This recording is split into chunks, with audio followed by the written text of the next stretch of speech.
Anda masih bersama kami dalam Newsroom. Pemirsa, di segmen ini kita akan membahas penyakit pasca banjir. Dan sudah bersama saya di studio ada Dr. Cindy Putri ini selaku dokter umum. Ya pemirsa, ini banjir merendam wilayah di DKI Jakarta sekitarnya sejak Rabu 1 Januari lalu. Ini tidak cuma menimbulkan kerusakan begitu, banjir juga meningkatkan resiko penularan sejumlah penyakit. Dok, ini sebenarnya penyakit-penyakit apa aja sih yang kemudian umum ketika banjir sudah surut dan warga ingin kembali ke rumahnya, itu harus apa saja sih yang diwaspadai, Dok? Iya, sebenarnya kita kan perlu tahu dulu ya, yang namanya banjir itu kan adanya genangan air yang terkumpul jadi satu. Tanah, kotoran manusia bisa, kotoran hewan juga bisa. Dan juga hewan juga punya penyakit-penyakit lain yang bisa dikeluarkan lewat urin misalnya ya, seperti itu. Nah, berbagai penyakit bisa lewat dari situ. Nah, kita sebagai praktisi kesehatan biasa menyebutnya port di entry. Jadi jalan masuknya penyakit itu bisa dari genangan yang bisa masuk lewat saluran cerna bisa, misalnya diare jadinya. Misalnya tidak bersih nih tangan saat cuci tangannya kurang gitu kan. Kemudian ditambah lagi ketersediaan air bersih yang kurang, ditambah lagi misalnya pangan kebutuhan pokok itu ya, itu yang kurang ketersediaannya. Jadi bisa jadi diare, bisa juga demam tifoid gitu ya. Nah, sebagai orang awam biasanya menyebutnya sebagai tipes. Tipes itu kan biasanya kita taunya sebagai misalnya kecapean aja. Ternyata tipes itu salah satunya adalah penyebab dari bakteri Salmonella typhosa.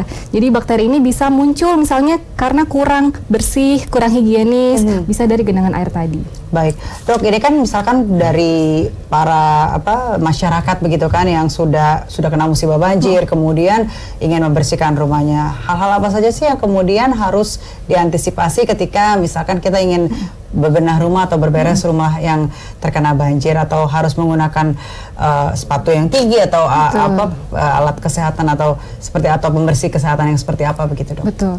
Jadi yang paling pertama kali yang harus kita waspadai adalah kitanya diri sendiri dulu ya. Kita dulu harus waspada dulu. Kita ada luka nggak nih? Jadi sebenarnya bibit penyakit itu bisa masuk dari luka. Kemudian misalnya kita lupa cuci tangan ya, kita habis beres-beres kena genangan air yang kotor, kita ngucek-ngucek mata, itu penyebab bakteri tertentu bisa masuk lewat mata, lewat mulut bisa, lupa cuci tangan saat makan misalnya. Nah, salah satunya misalnya kalau ada luka, pakai ini handscone atau sarung tangan misalnya saat membersihkan. Kemudian kaki itu harus pakai sepatu boot sebenarnya yang anti banjir. Itu sangat-sangat membantu sekali untuk cegah penyakit tertentu. Yang paling sering sekarang ini seperti leptospirosis ya. Leptospirosis itu penyakit karena adanya gangguan dari bakteri yang masuk, bakteri leptospira. Jadi karena urin dari tikus, urin dari anjing misalnya ya, itu sangat bisa membuat penyakit yang sangat berat kepada manusia jika tidak dicegah dari awal. Seperti itu. Dokter Cindy, kalau tadi kita bicara yang mau membersihkan rumah, namun bagaimana jika para pengungsi yang tinggal di tenda-tenda pengungsian, apa sih sebenarnya yang kemudian harus diwaspadai begitu, Dok?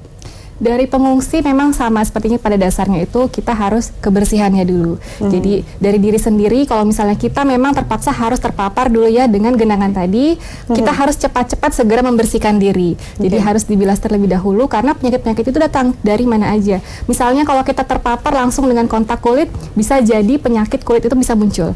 Misalnya biduran atau merah-merah muncul. Iya benar. Begitu ya, Dok, ya? Iya, penyebabnya bakteri banyak ya, Escherichia coli salah satunya. Contoh nama bakterinya. Jamur pun banyak dan juga bisa mengganggu masuk ke dalam, bisa saluran cerna bisa. Bisa juga yang tadinya mah ringan akan bisa jadi lebih akut lagi, akan lebih berat lagi. Dan ditambah lagi bakteri yang masuk karena misalnya makannya tidak teratur karena ketersediaan pangan tadi seperti itu. Dan masih banyak lagi. Bahkan faktor-faktor nyamuk juga. Jadi nyamuk jadi lebih berkembang biak lebih banyak lagi faktornya. Jadi seperti demam berdarah gitu ya, dan juga malaria itu bisa lebih banyak lagi intensitasnya.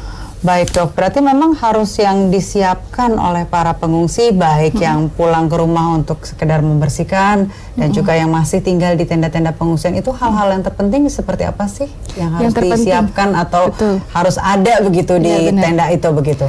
Paling utama itu memang ketersediaan air bersih ya, air bersih dulu. Kemudian pangannya gizinya harus diperhatikan juga, seperti biskuit, pangan gitu ya, yang bersih dan juga nilai gizinya tetap seimbang.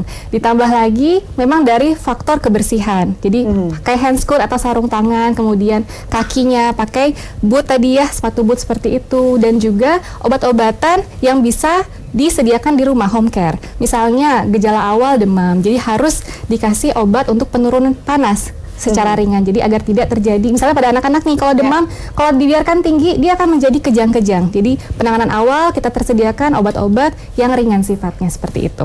Diare, oralit itu harus disediakan seperti itu. Baik dok, bagaimana jika tadi dokter sempat menyebutkan bahwa ketersediaan air bersih itu kan memang sangat agak sulit begitu ketika kita di tempat pengungsian atau posko banjir harus bergantian dengan orang lain. Itu kalau bisa nggak sih kalau misalkan kita menggunakan kayak wet tissue untuk misalkan membersihkan atau hal-hal simpel yang lain atau seperti apa dok?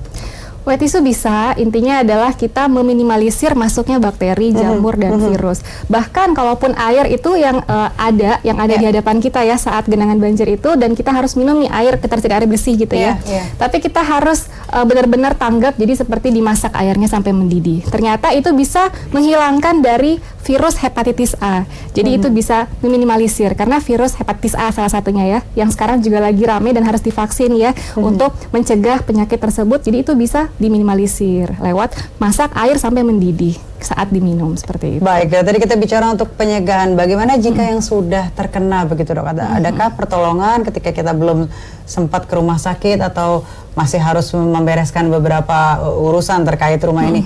Ada nggak sih obat-obat tertentu yang kemungkinan bisa bikin cepat sembuh dan sebagainya begitu dok? Tentunya kita dari tim kesehatan juga banyak yang sudah terjun dari berbagai universitas, juga tim bantuan kesehatan untuk terjun langsung dan juga melakukan pelayanan kesehatan secara langsung. Jadi kita periksa kemudian apakah ada tanda-tanda vital yang kemungkinan menurun. Jadi kita bisa langsung memberikan rehidrasi seperti pemberian cairan, seperti cairan infus kalau terjadi diare yang berlebihan, yang berat seperti itu, cegah untuk dehidrasi. Karena itu bisa menyebabkan sampai si penderita tersebut semakin shock. Gitu. Dan juga penanganan dukungan dari psikososial tentunya. Dan juga masih banyak lagi. Kalau misalnya memang kita periksa dan akhirnya semakin berat, kita rujuk langsung. Dan juga ada posko-posko terdekat seperti itu. Baik. Dok, kalau untuk tadi sempat disebutkan banyak juga yang kemudian bisa rentan begitu terserang penyakit setelah banjir. Itu biasanya yang sudah terjadi, yang pernah dokter tangani itu siapa sih yang kemudian rentan untuk terserang penyakit pasca banjir? Yang rentan sebenarnya anak-anak balita ya, di bawah 5 tahun bisa. Kemudian orang-orang lansia, lanjut usia, kemudian orang dengan imunokompromis atau kekebalan tubuhnya sangat rendah, misalnya orang-orang dengan HIV/AIDS atau DHA bisa. Dan juga yang rentan terhadap sering terpapar dengan genangan air, misalnya pada tim penolong juga, jadi harus sangat-sangat diperhatikan. Bisa diberikan vitamin atau bahkan vaksin. Jadi untuk mencegah penyakit timbul pasca banjir, seperti itu. Baik, Dokter Cindy, kita harus jeda sejenak pemirsa, jangan kemana-mana, tetap bersama kami di Newsroom.